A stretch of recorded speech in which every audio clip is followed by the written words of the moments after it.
श्री संत सद्गुरू बाळूमामांच्या नावानं चांग भलं. नमस्कार भक्तांनो, या संदेशाकडे पाहून दुर्लक्ष करू नका. आयुष्यामध्ये गरिबाला केलेले दान आणि सद्गुरू मामांचे घेतलेले नाम कधीही वाया जात नाही. जे असे कारण सृष्टीशी, जे अकारण लावेल भक्तीशी, बोलवी मनांच्या धंबयुक्तीशी, असा अविनाशी मामा माझा. आयुष्यात कितीही संकट आली तरीही मामांचा हात माझ्या डोक्यावर असावा. मृत्यूला जवळ करतानाही माझा देह माऊलींच्या मांडीवर असावा. दगडाला देवपण येण्यासाठी टाकीचे घाव सोसावे लागतात, तर माणसाला माणूसपण आणण्यासाठी परिस्थितीचे घाव सोसावे लागतात. मामा म्हणतात, अरे माझ्या प्रिय बाळा, हा संदेश तू शेवटपर्यंत ऐकून बघ आणि मग बघ तुझ्या आयुष्यामध्ये कसे चमत्कार घडून येतील. तुझ्या सर्व चांगल्या इच्छा मी लवकरच पूर्ण करणार आहे. मामा म्हणतात, अरे बाळा, तुला वाटते की तुझ्या इच्छा पूर्ण होणे हे शक्य नाही, परंतु माझ्यासाठी कुठलीही गोष्ट अशक्य नाही, कारण मी ब्रह्मांडाचा कर्ता आणि करविता आहे.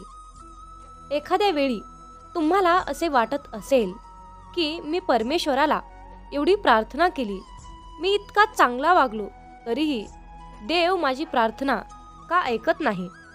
परंतु बाळा, एक गोष्ट लक्षात ठेव, तुझ्या इच्छेकडे, तुझ्या प्रार्थनेकडे मी कधीही दुर्लक्ष केले नाही आणि करणारही नाही.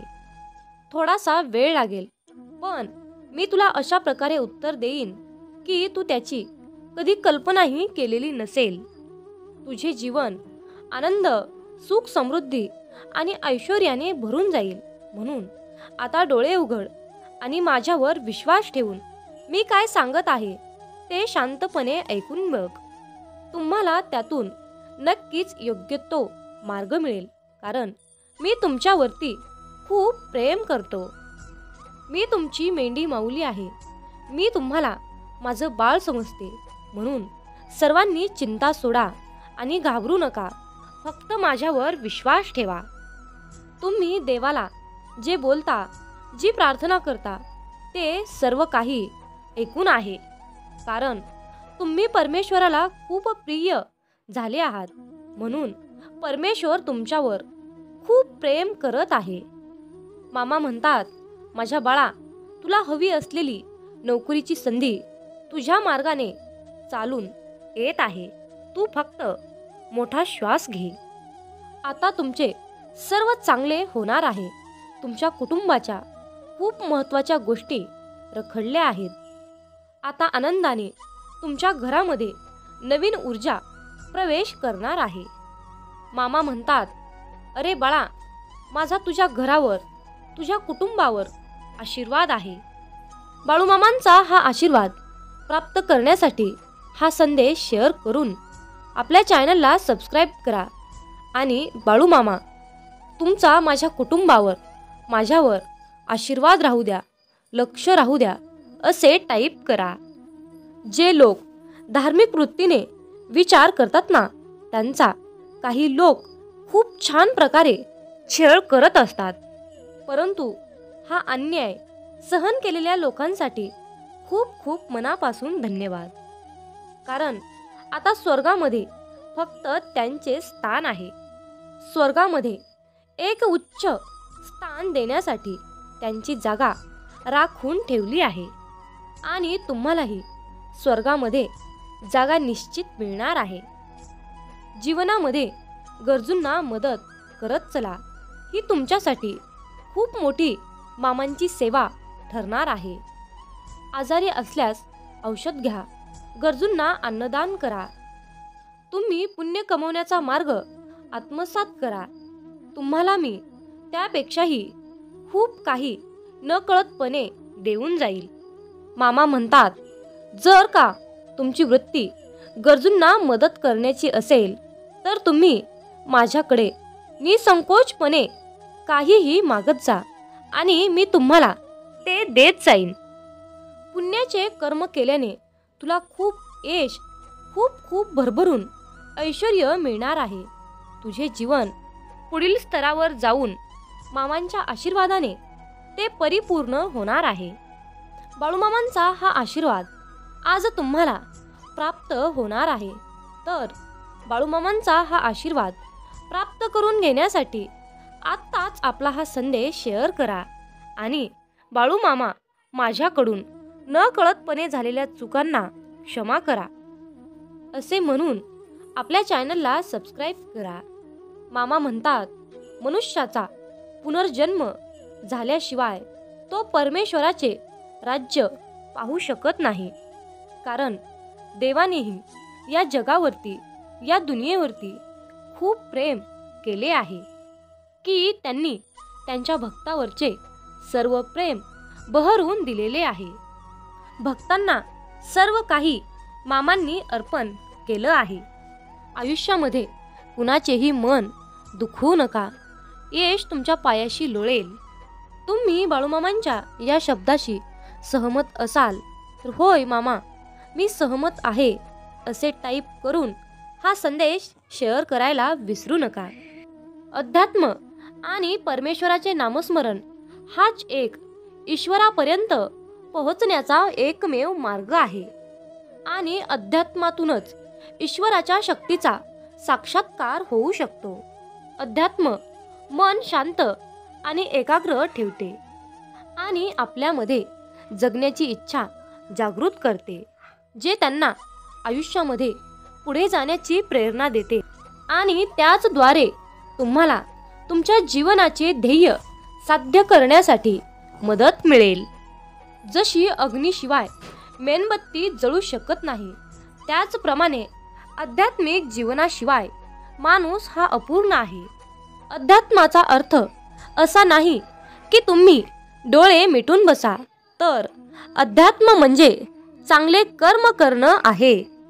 मामा म्हणतात, नेहमी उपवास हा अन्नाचाच का करावा, कधी वाईट विचारांचा करावा, कधी वाईट कर्मांचाच करावा. जर का उपवास केल्याने देव प्रसन्न होत असता तर कित्येक दिवसापासून उपाशी असलेला भिकारी हा सुखी झाला असता. जर तुम्ही देवाकडे काही मागितल्यावर ते तुम्हाला मिळाले नाही तर त्यावर टीका करत बसू नका, देवावर रागवू नका. कारण देव तुम्हाला आवडेल अशी गोष्ट कधीही देणार नाही. त्याऐवजी तुमच्यासाठी काय चांगले आहे आणि काय वाईट आहे हे त्या परमेश्वरालाच माहीत आहे. म्हणून तुमच्यासाठी जे चांगले आहे, योग्य आहे तेच परमेश्वर तुम्हाला देणार आहे. जे आपण दुसऱ्यांना देत असतो तेच आपल्याला परत मिळत असते. मग ते आनंद असो, प्रेम असो किंवा दुःख असो.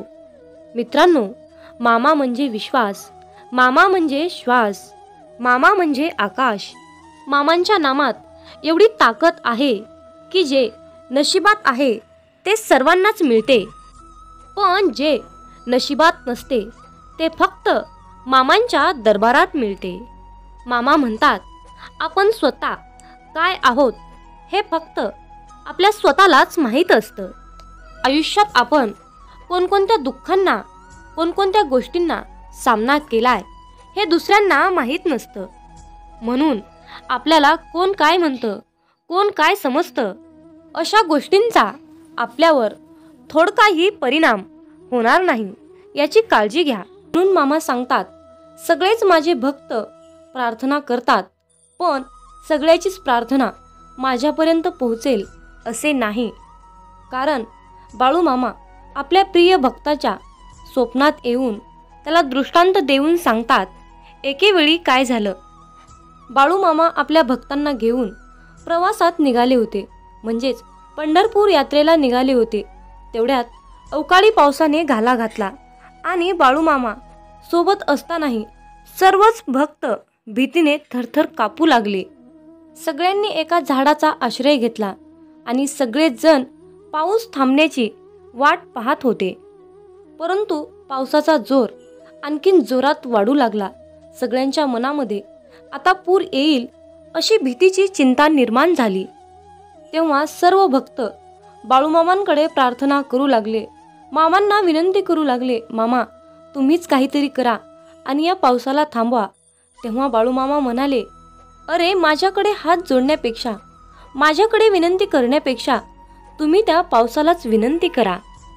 जर तुम्ही सर्वांनी मिळून अतिशय मनापासून त्याला विनंती केली, प्रार्थना केली, तर तो तुमचं नक्कीच ऐकेल. कारण प्रार्थनेत शक्ती असते आणि त्यापेक्षाही सामूहिक प्रार्थना लवकर पावते. त्यासाठी सर्वांनी एकमुखाने एक दिलाने प्रार्थना करा. आणि मग सर्व भक्तांना मामांचे म्हणणे पटले आणि सर्वांनी मनापासून श्रद्धेने प्रार्थना केली तर काय आश्चर्य झाले.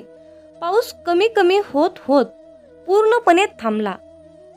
आजच्या अमृतवाणीमधून एवढंच सांगायचं आहे की जर तुम्ही प्रामाणिक मनाने, तळमळीने कोणतंही कार्य केलात तर त्याचं फळ निश्चित मिळते. प्रार्थना अशी करा की परमेश्वराला ती ऐकून घ्यावीच लागेल. आपल्या शब्दामध्ये, आपल्या भावनेमध्ये इतकी ताकद असली पाहिजे की परमेश्वराने आपली प्रार्थना भावूक होऊन ऐकली पाहिजे. देवाकडे मागत असताना असे काहीतरी मागा की त्या मागण्यामध्ये आपले हित नसून सर्व सजीव सृष्टीचे, सर्व निसर्गाचे, सर्व मानवी जीवनाचे कल्याण व्हावे. मित्रांनो, बाळूमामांचा आशीर्वाद प्राप्त करून घेण्यासाठी बाळूमामा माझ्यावर कृपा करा असे टाईप करून आपला हा संदेश पुढे 5 जणांना शेअर करा. भाग्यवंत ठराल. बाळूमामांचा हा संदेश शेवटपर्यंत ऐकण्यात यशस्वी झाला आहात. धन्यवाद. बोला बोला बाळूमामांच्या नावानं चांग भलं.